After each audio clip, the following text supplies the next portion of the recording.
get started here. No complaining, but no, we had a great week of practice. I'm excited to watch our guys go out and play.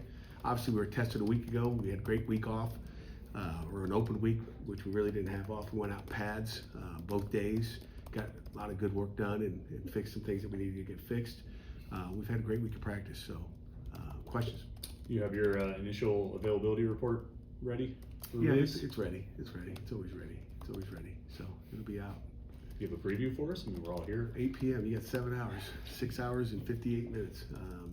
But not really. It's interesting. Last year, you guys didn't lose until the 8th game of the year. This year, obviously, that happens a little bit sooner. Is there some benefit to maybe losing a game earlier in the year, learning from it?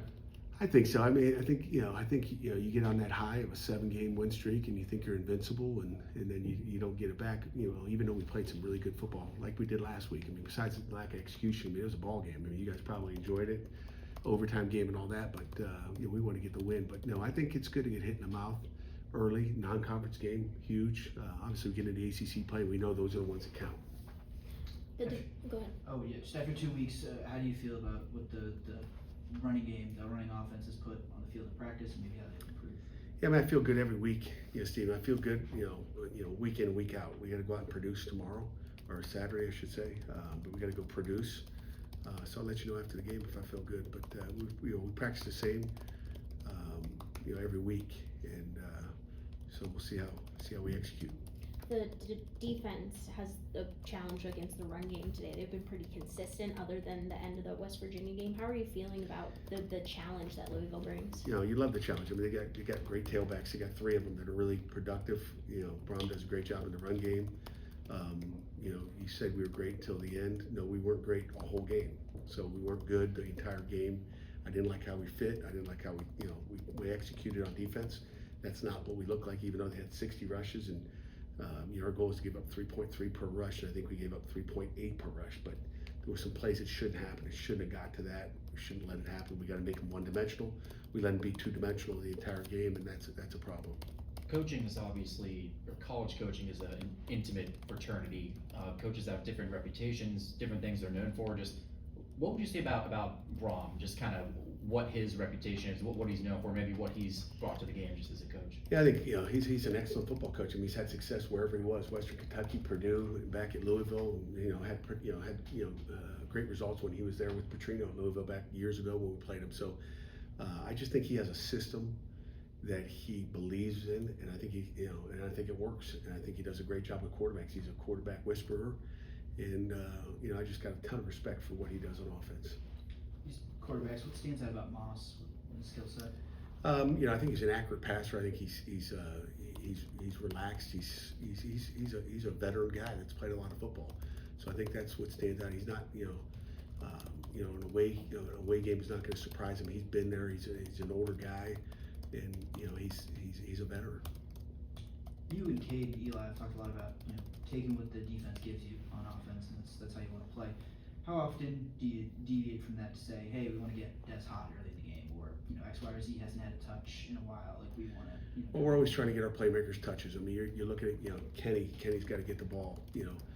Poppy's got to get the ball. Des has obviously got to get the ball. So I mean, you're mixing it up. You got different plays for different guys, and but those are plays that that you have. It's not like these explosive plays that you're setting up and trying to have big explosive plays every series that you go in.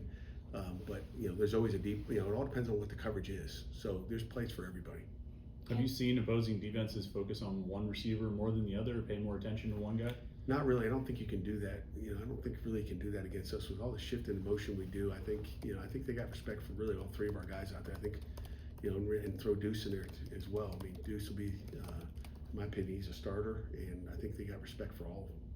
Kenny's been a little bit quiet compared to the other wide receivers. Did you guys talk in the off week just about capitalizing on the opportunities that he has been getting? Yeah, that comes down to protection and making sure we get the ball to him. And there's been times he's been open if you go back and watch the tape. So we just got to get it to him. When we talked to Blue Hicks when he first arrived here, he told us that he had already knew during their bowl game for Louisville that he was going to leave. Have you talked to him at all about just where his mind is at heading into this game? No, I hope his mind is on what he's got to do. It comes down to where you played in the past doesn't matter. I'm sure it'll be an emotional game for him, but you don't want to get too emotional. I think, we got to stay in our lane, and Blues just got to worry about what Blues has to do. You can have fun after the game. How have your defensive tackles? What have you thought of how your defensive tackles played through the first three? I think we've been pretty solid in there. That's when you talk about the run game, I have not been disappointed with what they've done in there. I mean, Nick James continues to play at a high level. I've been really, really impressed with the way he practices every day. He's getting better every week. And then you got Francis and obviously Sean Fitzsimmons and Ghost. He gives us different stuff. He's got a high motor. I love how he plays as well. If you can get pressure from the tackles, is that kind of an X factor because it opens so much up for the ends, for the linebackers? It makes you really tough to stop. Yeah, I mean, if you can put pressure, at least squeeze the pocket. I mean, defensive tackle. I mean, there's no Aaron Donald out there, right? There's no Kalijah Cansey right now that I can speak of. But by the end of the year, maybe we do have one of those. But those elite guys like that are hard to find. But we've got guys that like I said, Nick James had a great week pass rush, and he just seems to play up as the season goes on. I'm really happy with what he's done. But if we can get pressure out of our D lineman, that's a bonus. But the big thing is when you got edge rushers, that we got to push the pocket. We can't be, the D line can't be sitting at the line of scrimmage and the D ends up the field and you leave, lanes between those two where a quarterback can step up and scramble. How would you assess the play of Cruz and Javon through three and just the overall safeties room? Cruz has played really well. I mean, he can make more plays than obviously the free safety. Javon's got a tough job. Him and Kavir are out there to the field, Baines that is. But they got a tough job. But I think they've done a solid job. I think I've been happy with what they played. There's a couple. There's the plays. Going in. We didn't play great at the last play going into overtime where they threw that touchdown pass. Our leverage wasn't good, and that'll get you beat. So paying attention to those details all the time. It's about consistency. You can be good for 90 plays out of 100, but those other 10 plays matter. You talk about that touchdown that Javon gave up. Where's his mind at? Just in terms of bouncing back after those plays. Javon's a captain. Javon he's been through it. He's seen it before. He knows he's not going to be perfect, and neither is the offense.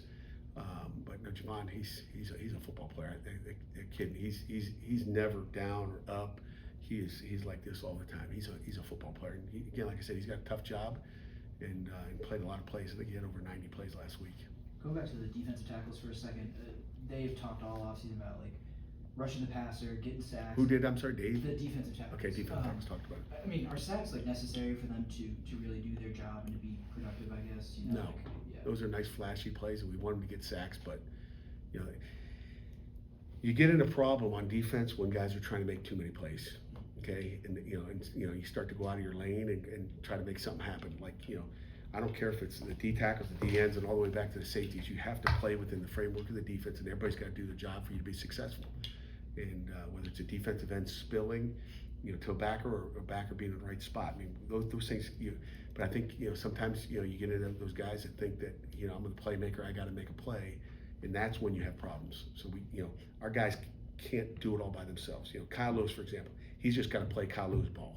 Kyle got to where he is today because of he was detailed and does everything the right way, and everybody on defense has got to be the same way. The plays will come to you. You can't make them come to you. When you make them come to you is when you're going to have an issue.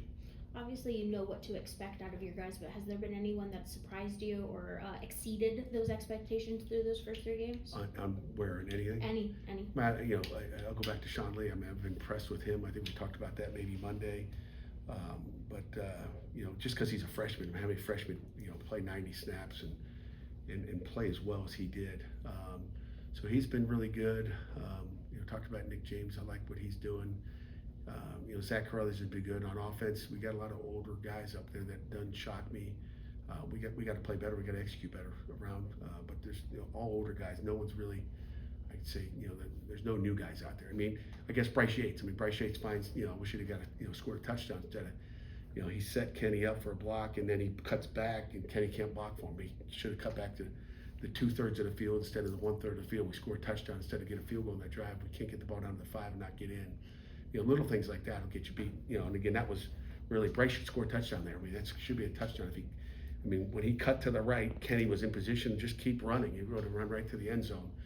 But those are fresh mistakes. But he's had his opportunities to make plays, and he's converted on those. And that's you know, that's big. So I'd say Bryce Yates has done a nice job when we've asked him to go in there and make some plays. Last year in this matchup, it turned into a little bit of a blowout. Eli goes down for the year. Was there a lot of focus or talk about this game last year and just trying to avenge that loss? Nah, not really. Last year's last year. This year's this year. We got to keep our quarterback on his feet. He's got to get the ball out and not get tackled from behind and get rolled up on, which is what happened a year ago. Then we got to make plays. Nothing, no revenge. It's about just playing football and executing. In the West Virginia game, I think in the back seven, you really only seem to rotate due to injury. Do you have the depth to rotate? Louisville probably won't run 90 plays on Saturday, but do you have the depth to rotate more to get, to keep guys a little bit fresher? In what position? And the back seven on defense. I mean, linebackers, secondary. We do. We did a poor job last week of rotating. We talked about a rotation, at staff meeting at noon today. So, we'll rotate more guys. We can, we should, and we need to. We got to keep guys fresh because you never know when you're going to get the 90 plays or 100. But I think we become stronger when we got more guys that we can count on, and we got guys that we can count on. Like Nick Lappy, Cam Lindsey's got to play more. I think he played 6 snaps last week. We got to get him out there and give those other guys breaks. The ACC this week, I think, fined Syracuse for, they said, faking injuries. I mean, is that something that you heard in the offseason that the league told you, hey, we're looking out for this? Or? Yeah, I mean, it's been, I think, all over the news. I mean, it was a big thing. They talked about, they changed the rule to where if you fake an injury, you're going to lose a timeout. The ball's got to be set. So it's something that, has been going on for years across the country. You've seen some bad ones. I think I may mention it to you. Maybe I didn't. We had an issue, and I'm not going to put up with fake injuries. We played at Tennessee. I can see it clear as day. They had the ball. Tennessee had the ball at about the 15-yard line, and to our right, and Keyshawn Camp couldn't get on the field, and he went down all by himself. There was no one that, that did what Syracuse did and tell him to go down. He went down. You go back and watch the tape, and I called a timeout. Because it's not that because you couldn't get out. That was our defense's fault. We got to sub properly, and if you can't sub properly, you got problems. Again, we work on substitutions all the time. We actually had a little period after practice just making sure whether it's a timeout or regular defense that we can get our guys off the field. We haven't had that problem. Is it ever concerned that like a guy would have a real injury and whoever at the ACC would see it and say, that's not real? Doesn't really concern me because I'll go crazy. On the ACC, but like last week, people boo you when guys get hurt. Guys are going to get hit in the stomach. I go out there last week and Carruthers is down and he's, puking and gagging, and I'm looking and the referees are looking and when a guy's hurt when a guy I saw the brief video, and I didn't watch the whole game. Someone sent it to me on Monday or Tuesday, whatever day that news came out, and that's faking an injury. That's what they're trying to eliminate and get out of the game because it's embarrassing, really. Guys are going to get hurt, period. We know they're going to get banged up, whether it's kicked in the stomach or what. I don't even know what Zach's deal was, but I really find out there because he couldn't really talk because he was busy on his side spitting up. So I'm just glad his back wasn't sore. We talked about his back. When it comes to the quarterback position, handling it, personnel decisions, has your approach as the head coach and your involvement in it changed in the last 2 years? Involvement with what? Quarterback decisions, personnel. Yeah. What you do with the quarterback? I mean, no, it really hadn't changed. I mean, I think again, I'm going to let it be with our offense coordinator, quarterback coach on what we do at that position. We got 3 guys that can play. We got a lot of faith in Eli and what he does. And like I said, we got to protect him. He didn't have a great game last time. He'll have a great game this week. He's had a great week of practice, but we're counting on him. He's got a high pressure job. Everybody's looking at him and doesn't see what happens. We got max protection. We get him hit the first play of the game. That's not good. That's not fair to him. We got to do a better job across the board. It's everybody. It's receivers being in the right spot so he doesn't have to hang on to the ball and him pulling the trigger. Pat, just curious if you had any reaction of the ACC scheduling news, just adding a league game and just the implications. Yeah, I mean, I knew that was coming. I think we may have talked about that a month ago, that I expected that to come. Everybody else is doing it. I always feel like we shouldn't be the last ones to do it. So I'm happy with that. I think everybody playing at the same level and us going to 10 Power Fours, I think it's a good thing. I mean, I think it's a bad thing for FCS and Group of 5. I think it's crowding the way where they don't get many games. They're going to struggle to find games. It's going to be Group of 5 conferences playing Group of 5 conferences, and I think it's really for FCS guy, Rhode Island coming here or Youngstown State. I think those are money games for them that keeps their athletic department rolling. I think it's going to take a hit on them, but we can't worry about them. We got to worry about the Power Four. You're retiring a big number on Saturday. Can you just talk about, what he's meant to the program and how exciting it is to do that? Yeah, I wish I could have coached that guy. I mean, that guy's an unbelievable football player. He's unbelievable at Pitt. He had an incredible NFL career. I can't say enough good things about him, but the thing I'll say about him is I didn't know him as a player. I didn't get to coach him, but you watch his motor. If you watch any videotape on him, he's an amazing football player that plays with an attitude every down. Is he the biggest guy in the world? No, but like that chest cavity of his is gigantic. He's got a big heart, not only on the field but off the field. For what he gives back to the University of Pittsburgh, I mean, he's around. Our kids love seeing him here in the summers that he was still playing. We're excited to get him back this weekend. Well deserved, probably overdue. Were there ever any times, 2010 to 2013, that you were scouting tape of an opponent and it just happened you were watching tape of that opponent playing Pitt and you noticed him? Did it ever stand out like that? No, when I was at Michigan State 2010 to 2013, there was none. Matter of fact, the only time I saw him was at an awards banquet, I don't know what year it was, down in Atlanta. And I remember going, who is this little guy, Like, golly, he's getting all these awards. I think we had, I don't know if it was Darquez Denard or Trey Waynes was getting an award that same year where I obviously had an opportunity to go, watch those guys get that award. But no, I didn't get to watch him until I got here. You kind of so locked into who you're playing in the Big Ten that we didn't play Pitt that year. We played Pitt in 2007. I knew who LaShawn McCoy was. Saw him live in color. Oh, good. All right. Thank you. Appreciate it.